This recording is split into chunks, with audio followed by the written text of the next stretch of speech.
Здравствуйте, друзья! В эфире Геоэнергетика Инфо. С вами Радайкин Максим и сегодняшний мой собеседник Александр Фролов. Здравствуйте!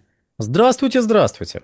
Трамп. Я недоволен позицией России по Украине. Соединенные Штаты введут некоторые пошлины в размере 100% в отношении Российской Федерации, если в течение 50 дней не будет достигнуто прекращение огня на Украине. Пошлины ударят как по экономике Российской Федерации, так и главным партнерам России, Китаю и Индии. В свете заявлений Трампа Индия заявила: мы с этим справимся. Индия готова отказаться от российской нефти. Александр, из этого вопрос: а Индия реально готова отказаться от российской нефти, угля, там еще удобрений, но в основном нефти? Или это ля-ля? Давайте мы посмотрим, а откуда вообще заявления берутся, посмотрим. Ну и начнем с заявлений Дональда Трампа. Заявление Дональда Трампа по Российской Федерации и текущему конфликту интересны следующим обстоятельствам. Вот смотрите. В начале года, когда Трамп официально вступил в должность, он объявил торговую войну для начала. Знаете так, для затравочки. Мексике, Канаде и Китаю. Все заявления, которые делал Трамп по этому поводу, сопровождались официальными сообщениями на сайте Белого дома. В этих сообщениях, ну, то есть Трамп выходил: мы сейчас покажем Кузькину мать всем этим нехорошим людям, которые нам жить мешают вот в этой вот знаете. В Канаде, в Мексике, в Китае мы с вами обсуждали уже эти вопросы, тогда останавливаться не будем. Главное для нас здесь следующее, что после его заявлений или одновременно с его заявлениями в расширенном варианте все то же самое излагалось на сайте Белого дома, где перечислялось, по какой причине конфликт, каковы условия завершения конфликта. Ну, то есть, если вы знаете причину, вы как бы понимаете, какие условия завершения конфликта должны быть. Какие сроки введения какие санкций, какого рода санкции должны вводиться. Ну, то есть, если мы говорим про повышенные пошлины, то это повышенные пошлины на все или на отдельные категории товаров. Если на отдельной категории товаров, можно отдельно опубликовать сообщение, в котором перечислить, что ребят, не разбегаемся, макбуки, айфоны и прочее, что мы везем из Китая, облагаться пошлинами не будут, потому что, ну, мы же не сумасшедшие, мы понимаем, что это вы будете платить эти деньги дополнительные за всю эту технику, а нас на вилы поднимете. Нет, за это пошлины взиматься не будут. Пошлины будут дополнительные взиматься, и дальше перечень, с чего именно будут взиматься дополнительные пошлины. Если мы посмотрим на сообщения, которые звучат в отношении Российской Федерации, да, кстати, извините, когда объявлялась торговая война прочим странам, тоже публиковались сообщения на сайте Белого дома, что вот такие-то страны, такие-то пошлины против них вводятся тогда-то, тогда-то, потому-то, потому-то. Где сообщение, которое регламентирует данную угрозу, озвученную Дональдом Трампом? На сайте Белого дома нету. 14 июля было сделано официальное заявление. С тех пор на сайте Белого дома ничего нету, что касалось бы вопроса отношений с Российской Федерацией. Послабление в адрес угольной генерации есть, вложение в искусственный интеллект есть, различного рода новации в внутренней политике есть. Где про Россию хоть что-нибудь? Странно. Нету.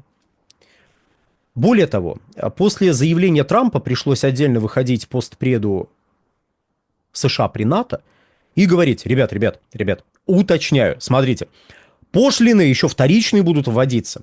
И эти вторичные пошлины в 100% будут вводиться в том числе против покупателей российской нефти. Внимание, вопрос.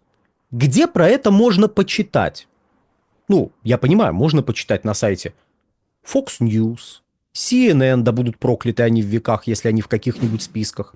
В общем, все, кто в каких-то списках будут, пусть будут прокляты в веках, поэтому перечислять дальше наименования не будем, просто заметим. Масса СМИ процитировали Трампа, его яркие заявления. Как это все регламентироваться будет? С какого числа? Со скольки?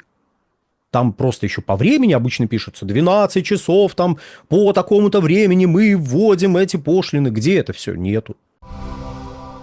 Почему? Может, на других сайтах официальных? Ну, не знаю, Минфин США. Нет, и у них нету. Как так? Не получится ли таким образом? Нет, может, не получится, кто его знает. Но не получится ли таким образом, что Дональд Трамп выйдет 2 сентября, когда последний день как раз-таки вот этого ультиматума, и скажет: во-первых, вы меня не так поняли. Во-вторых, мои слова вырваны из контекста. А в-третьих, я вижу огромный прогресс. Вот до этого прогресса не было, и я был очень недоволен. Но как только я выразил свое недовольство, прогресс тут же появился. Поэтому, так и быть, откладываем введение этих бесспорно чудовищных санкций еще на 50 дней. Ну, может такое быть? А что этому помешает? Какие, в конце концов, официальные бумаги подкрепляют данные заявления президента Соединенных Штатов? Как это было ранее? Пока не очевидно, какие. Может быть, они где-то есть. Может быть, они были отправлены всем заинтересованным сторонам и не опубликованы при этом. Ну, мало ли, может быть. Может быть, я плохо искал. Такое тоже не надо сбрасывать, такую вероятность тоже не надо сбрасывать со счетов. Но вот не получится ли так, что слова вырваны из контекста, что его не так поняли, ну и так далее. И вот тут мы приходим, в общем-то, к интересному казусу, который вообще возникает в связи с этими угрозами. Что такое стопроцентные пошлины вторичные? Ведь под эти пошлины, я так понимаю, подпадает Китай, покупающий российскую нефть. А там уже против Китая какие-то пошлины были введены. А вроде как переговорный процесс идет, который урегулирует этот торговый конфликт. И там то одна сторона одно предлагает, то другая сторона другое предлагает, какие-то послабления вроде намечаются и реализуются. И тут вы выскакиваете стопроцентные пошлины. То есть вы как бы прерываете этот переговорный процесс? Да? А стопроцентные пошлины, они в том числе на айфоны будут? На макбуки? И на прочую технику, которая производится американскими компаниями, заказы на производство которой американские компании размещают в Китае, и из которого они эту технику везут в США. Эти вот стопроцентные пошлины, они сейчас в одной с нами комнате, как любят говорить как раз-таки в Соединенных Штатах Америки. Ну вот эти стопроцентные пошлины против Китая. Или там будет какой-то перечень послаблений. То есть вот здесь играем, здесь не играем, здесь мы рыбу заворачивали. Можно ли узнать, где конкретно будут заворачивать рыбу и где не надо играть? Ну, тому же Китаю, который должен очень забояться этих вторичных пошлин. И еще раз, это мы в принципе обсуждаем некую вероятность того, что что-то подобное заработает. Ну хорошо, стопроцентные пошлины, окей, Китай. Индия. Тут начинают публиковаться новости из Индии.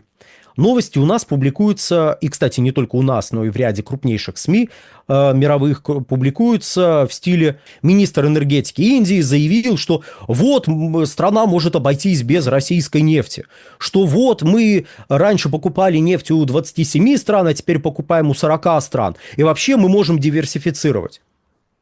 Ну и подается это так, что ну все, Индия вон, она готова. Она готова, видите? Она уже поверила, она выскочила, она уже готова отказаться от российской нефти. Но позвольте. А давайте мы посмотрим, в каком контексте сделано это заявление. Это что, официальное заявление Министерства энергетики Индии? Нет. Это заявление, которое сделал министр энергетики, еще раз, я знаю, должность по-другому называется, но вот для простоты, министр энергетики Индии сделал на профильном мероприятии. То есть некое профильное энергетическое мероприятие проводилось, где, судя по характеру цитат, министру задали вопрос: а вы не опасаетесь? Нет, я не опасаюсь. Ну, понимаете, в официальном заявлении начинается: я не опасаюсь. Немножко странно.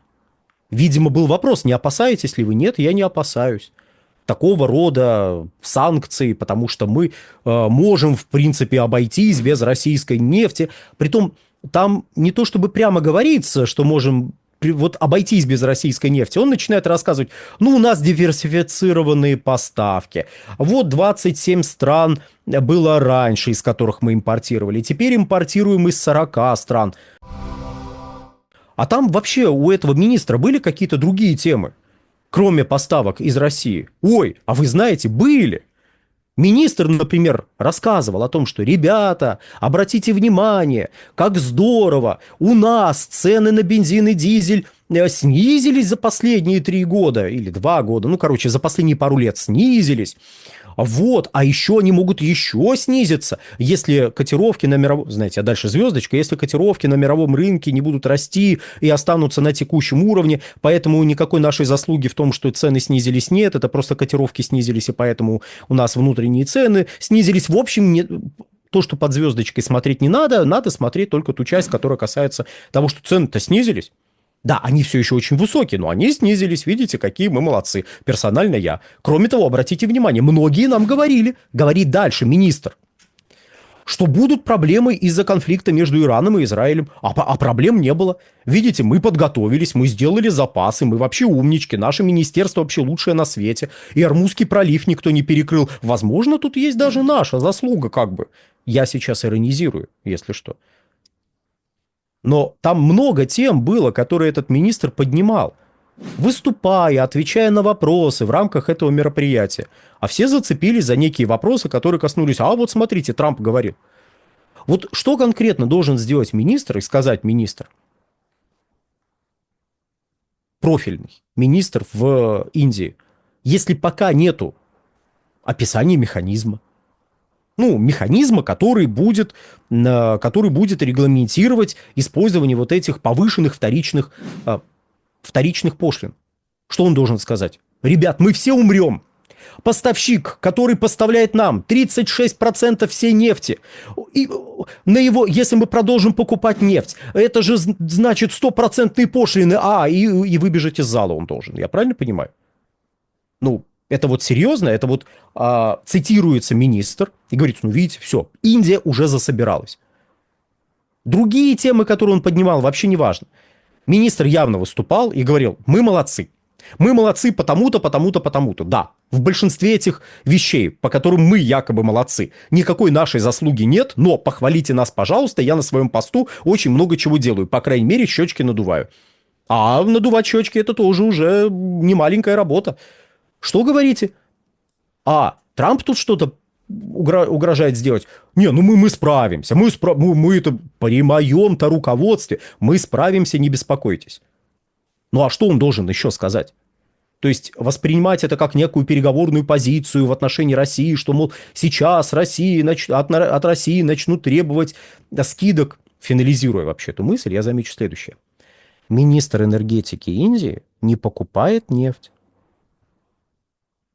Министр энергетики Индии не отвечает за цену нефти.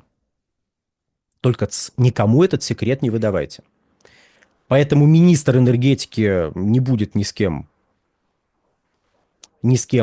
устраивать споры по поводу цен. Да, там есть государственные компании, которые импортируют российскую нефть, но в основном ее импортируют частные компании. Но даже если государственная компания, понимаете, министр энергетики не управляет этой компанией, так уж получается, и в переговорах вряд ли он будет участвовать по поводу этих самых цен. Вот. Означает ли это, что никаких угроз нету нашей нефти на рынке Индии, Китая и вообще? Да нет, конечно. Угрозы есть всегда. Надо понимать, что мы живем в ситуации, когда раз за разом надо готовиться к новым обострениям ситуации. Но и делать сенсации из заявлений, рядовых довольно заявлений министров не стоит. И, кстати, из заявлений аж целого президента Соединенных Штатов надо делать еще меньше сенсаций, чем из заявлений министров. Потому что, как показывает практика, президент Соединенных Штатов еще меньше отвечает за свои слова, чем министры. На сегодня, дорогие друзья, все. Александр, большое спасибо за комментарии. Друзья, подписывайтесь на телеграм-канал Геоэнергетика Инфо. Подписывайтесь на телеграм-канал Александра Фролова. Ссылки будут в описании и закрепленных комментариях. Там же реквизиты для желающих финансово поддержать наш проект, чтобы мы и дальше также бодро вещали на всех площадках без монетизации. Спасибо, до новых встреч. Всего хорошего.